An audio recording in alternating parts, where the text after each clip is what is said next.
Welcome to Asian ID in the mist-covered mountains of Dali, where the wind carried the scent of rain and unfinished promises. The opening ceremony of Good Rain Knows the season had barely ended when another storm quietly began to gather across the internet, didn't it? Only 48 hours later, the rumor that Guo Yuxin and Wang Haozhen had already registered their marriage exploded like wildfire through every social platform, turning curiosity into obsession almost overnight, didn't it? Fans rushed forward with blessings as though attending a wedding they had never been invited to, while strangers hovered around the gossip like hungry moths circling a dangerous flame, waiting for proof that might never arrive.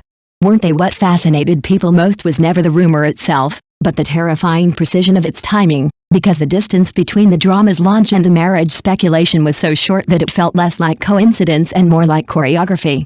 Didn't it? In an age where the short drama industry in China was racing toward a market worth hundreds of billions, emotions had long stopped being spontaneous accidents and had quietly become products designed for consumption, hadn't they? The audience thought they were chasing love, yet perhaps love itself was chasing them like an expertly targeted advertisement hidden beneath layers of fantasy and longing. Wasn't it? The third collaboration between Guo Yuxin and Wang Haozhen was not born from destiny alone, but from careful calculations made in meeting rooms where chemistry could be measured as accurately as profit margins, couldn't it? Their first collaboration, The National Husband Brings Home, transformed them into what fans lovingly called the National CP, because the way they looked at each other on screen seemed too intimate to be rehearsed and too natural to be fake, didn't it? Producers immediately realized that audiences no longer merely watched stories because they wanted to believe in emotions powerful enough to escape the boundaries of fiction itself, didn't they? That realization became the foundation for a second collaboration,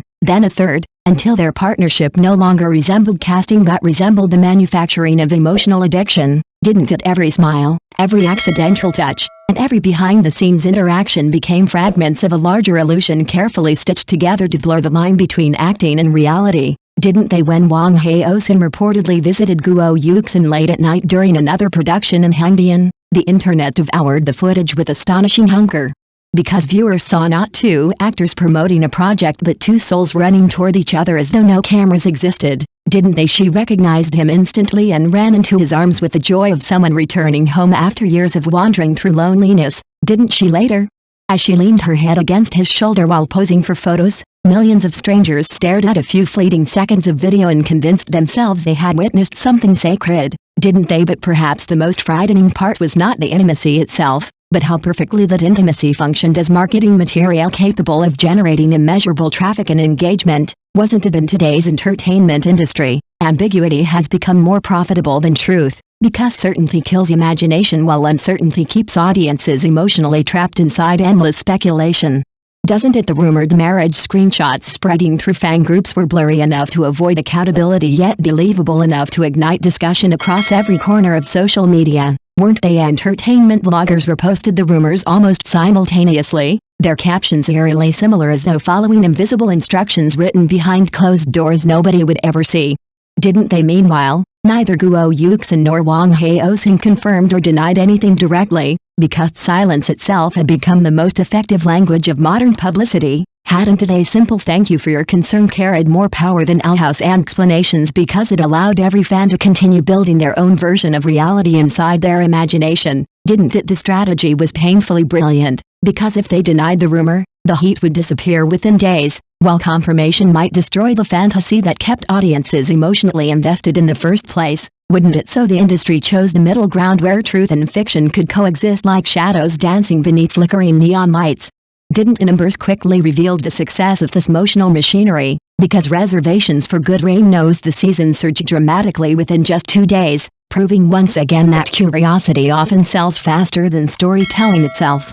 Didn't they? People searching for gossip inevitably led to advertisements for the drama, and by the time they realized that they had already become part of the marketing cycle they believed they were merely observing, hadn't they? Perhaps that is the cruel genius of the modern entertainment world, because audiences are no longer simply viewers but unpaid participants helping amplify the very narratives designed to manipulate their emotions. Aren't the actors slowly become emotional commodities traded between platforms, brands, and fan communities, while sincerity itself turns into a performance measured by clicks, engagement, and conversion rates, doesn't it? Yet beneath all the glittering numbers and carefully engineered romance, another truth quietly emerges like a crack spreading across polished glass, Doesn't it? Recent data already suggests that core viewers are beginning to drift away from short dramas, exhausted by repetitive scandals and emotional manipulation disguised as authenticity. Isn't it when audiences no longer trust what they see, even the sweetest fantasy begins to taste artificial? Doesn't it? Perhaps that is why this entire phenomenon feels strangely tragic beneath its glamorous surface, because the industry keeps feeding people endless illusions while gradually starving them of genuine emotional connection.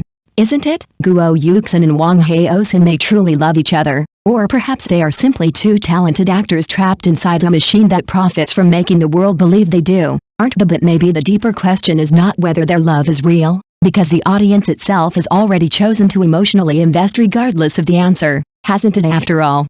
In a world where loneliness spreads faster than rain clouds over the ancient streets of Dali, people are desperate for stories that allow them to believe intimacy still exists somewhere beyond their ordinary lives, aren't they? And perhaps that is why millions continue clicking, sharing, analyzing, and obsessing over rumors they know may have been manufactured from the very beginning, isn't it? Because deep down, people are not merely buying dramas or gossip anymore, but purchasing temporary relief from the terrifying emptiness of reality itself, aren't they? So if one day every smile, every confession, and every romance becomes part of a calculated business model designed to monetize human longing, will we still remember what real emotions once felt like, or will we only remember how beautifully they were sold to us, won't we? Thank you for watching the video.